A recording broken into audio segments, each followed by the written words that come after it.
മലപ്പുറം കുറ്റിപ്പുള്ളിയിൽ വീട്ടിൽ അതിക്രമിച്ചു കയറി മോഷണം നടത്തിയ കേസിൽ 5 പേർ കൂടി പിടിയിൽ. കവർച്ച ആസൂത്രണം ചെയ്ത മലപ്പുറം കോഴിക്കോട് സ്വദേശികളാണ് പിടിയിലായത്. പ്രതികൾ പാണ്ടിക്കാടെത്തിയത് നിരവധി വീടുകൾ കവർച്ച നടത്താൻ പദ്ധതിയിട്ടാണെന്ന് അന്വേഷണത്തിൽ കണ്ടെത്തി. കോഴിക്കോട് കേന്ദ്രീകരിച്ച് പ്രവർത്തിക്കുന്ന കൊട്ടേഷൻ കവർച്ചാ സംഘമാണ് പിടിയിലായത്.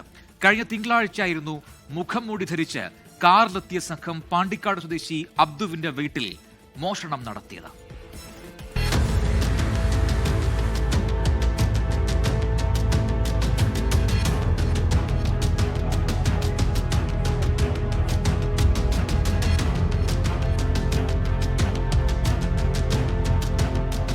തിങ്കളാഴ്ച ഉച്ചയ്ക്ക് മുഖം മറച്ച് ഇന്നോവ കാറിലെത്തിയ സംഘമായിരുന്നു മോഷണം നടത്തിയത്. സ്വർണ്ണവളയും 15,000 രൂപയുടെ മൊബൈൽ ഫോണും കവർന്നു. വീടിന്റെ മതിൽ ചാടിക്കടന്ന് അടുക്കള വാതിലിലൂടെയാണ് സംഘം അകത്തെത്തിയത്. ഈ സമയം അബ്ദുവിന്റെ ഭാര്യ, 2 പെൺമക്കൾ, ഇവരുടെ കുട്ടികൾ എന്നിവർ വീട്ടിലുണ്ടായിരുന്നു. ബഹളം വെച്ചാൽ കൊന്നുകളയുമെന്ന് ഭീഷണിപ്പെടുത്തിയായിരുന്നു കവർച്ച. ഈ സമയം ഒരു കുട്ടി വീടിന് പുറത്തേക്ക് ഓടുകയും നാട്ടുകാരെ വിവരമറിയിക്കുകയും ചെയ്തു. ഇതോടെ രക്ഷപ്പെടാൻ ശ്രമിച്ച മോഷണ സംഘത്തിലെ ബേപ്പൂർ നടുവട്ടം സ്വദേശി അനീസിനെ നാട്ടുകാർ പിടികൂടി പോലീസിലേൽപ്പിച്ചു. ഇയാളെ ചോദ്യം ചെയ്തപ്പോൾ മോഷണത്തിൽ പങ്കെടുത്ത മറ്റു 4 പേരെ കൂടി അന്നു തന്നെ പിടികൂടാനായി.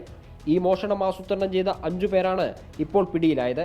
കോഴിക്കോട് പൊക്കുന്ന് സ്വദേശി അബ്ദുൾ റൌഫ്, മഞ്ചേരി സ്വദേശികളായ ഉമ്മർ, സവാദ്, മമ്പാട് ബീമ്പുങ്ങൽ സ്വദേശി മുഹമ്മദ് ഷിഹാൻ, ഓടായിക്കൽ സ്വദേശി അഫിൻ എന്നിവരെയാണ് പെരിന്തൽമണ്ണ പോലീസ് ഇന്ന് പിടികൂടിയത്.